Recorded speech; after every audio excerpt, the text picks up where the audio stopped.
Bonjour. De la présentation de mes vœux, j'ai souhaité revenir sur une préoccupation qui me semble majeure pour notre département et sur laquelle je voudrais revenir aujourd'hui. C'est celle de la déprise démographique de notre département, c'est-à-dire la perte d'habitants constante à laquelle nous sommes confrontés. Alors ce n'est pas un phénomène nouveau, nous le savions, mais aujourd'hui cela atteint des proportions tout à fait inquiétantes.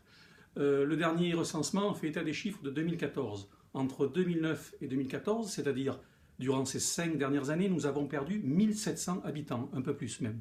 Et les 10 années précédentes, entre 1999 et 2009, nous n'en avions perdu que 2400. Ce qui veut dire que non seulement la baisse du nombre d'habitants perdure, continue, mais elle s'accélère très dangereusement.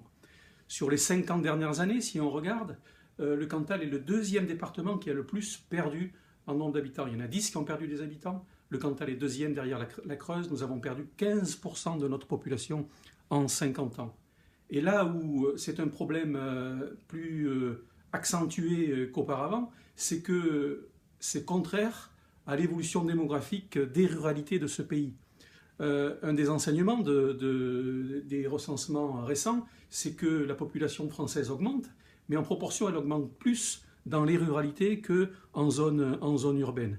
Et nous sommes, par exemple, dans notre région, le seul département qui perd des habitants. Tous les autres départements limitrophes en gagnent. C'est la raison pour laquelle il me semble qu'il faut prendre ce problème à bras le corps, tous ensemble, et je propose la tenue d'assises départementales de la démographie, qui pourraient être, par exemple, organisées par le conseil départemental, puisqu'il s'agit du département en termes de territoire sur lequel il faut nous pencher. Ces assises qui pourraient réunir les consulaires, les chefs d'entreprise, les présidents d'associations, bref, toutes les forces vives et tous les citoyens intéressés ou inquiets par ce fléau pourraient avoir deux objectifs. Le premier serait de savoir pourquoi nous sommes à l'écart de cette tendance de fond d'accroissement démographique et pourquoi le Cantal continue presque seul à en perdre. Le deuxième objectif pourrait être de mettre sur le papier, en termes de consensus, quelques idées nous permettant d'essayer d'inverser cette tendance démographique, parce que nous savons bien qu'un territoire qui perd des habitants perd beaucoup de facultés de développement.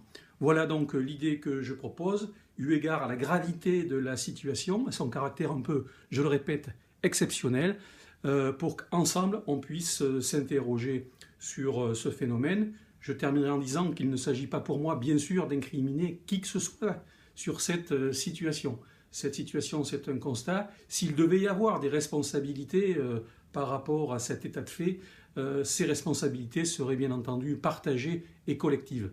Donc je n'accuse personne, je dis simplement qu'il faut peut-être essayer de prendre ce problème qui est le problème fondamental, crucial pour l'avenir de notre département, de notre cher Cantal.